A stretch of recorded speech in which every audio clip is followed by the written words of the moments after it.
And House Majority Leader Eric Cantor joins me now. You're unveiling a new website and Facebook app called cosponsor.gov. I'll get to that in a second, but first I want to talk about some of the things in the news. There was a big hearing on Capitol Hill today about the IRS. Also some back and forth with the White House between the chairman of the House Oversight Committee, Darrell Issa, who called Jay Carney a paid liar, calling the White House spokesman a paid liar. I'm wondering your reaction to that, because some Republicans in the Senate and your equivalent, the House Minority Leader, Steny Hoyer, has said that Darrell Issa ought to apologize.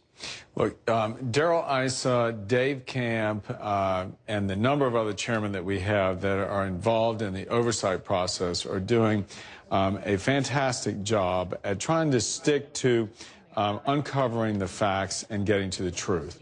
And if you look at the situation with the IRS, I think it is a big concern of a lot of people in this country, because what we've seen is a president who, number one, has said he wasn't connected with the activity, yet the expectation is this is his administration, it's the Obama IRS.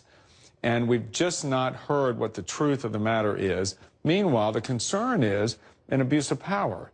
When you have an administration that somehow supports the notion that you could use a neutral instrument of government like the IRS, a tax enforcement agency, to go after political opponents, that's just unacceptable. That's not what we do. But I haven't heard anybody in the Obama administration say anything to the contrary. And I'm wondering, what lie do you think Jay Carney told? Or is it okay for Darrell Issa just to call him a liar? Well, you know, I think that sticking to the facts and trying to uncover what really went on, who knew, who gave the directive for this kind of activity, did the White House know, all of these things is what we're trying to uncover, and cooperation or willingness on the part of the president and his administration to get to the bottom of this, to tell us what went on, in fact, could clear a lot up. And we could go forward making sure it will never, ever happen again. The Washington Post today had an interesting story about the House Republicans and some of the divisions within it. And there was this one description after a coup attempt, not a very successful one, in January.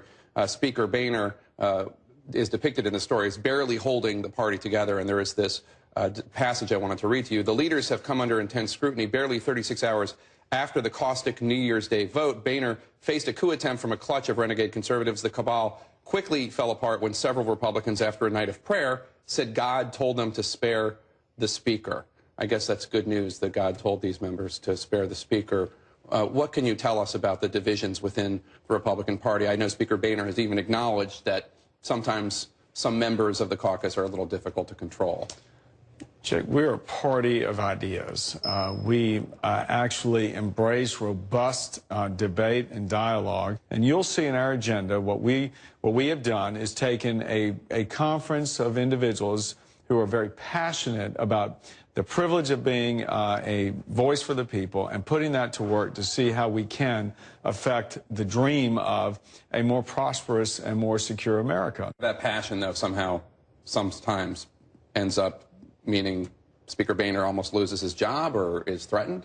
No, I think Speaker Boehner has support, without a doubt, overwhelmingly in our conference. You're here today to talk about cosponsor.gov. What is cosponsor.gov? Cosponsor.gov is an online destination to engender a national conversation about things going on in Washington. And all folks have to do is go click on to cosponsor.gov, and they can become a co-sponsor of any legislation that has been submitted for consideration in the House. As individuals? As individuals, and it is all legislation, those supported by Republicans and Democrats. And, Jake, it's part of our continued attempt to live up to our commitment to transparency in government. At the end of the day, this is the people's government. Washington ought to be working for the people, not the other way around. And when the people see all of this nonsense going on at the IRS and the administration losing its focus on the people, it's things like cosponsor.gov, which I think come back and say to the constituents we represent that we mean it when we say we're here for you. Please join us in this debate. All right, Majority Leader Eric Cantor, Republican of Virginia, thanks so much for being here. Thank you, Jake.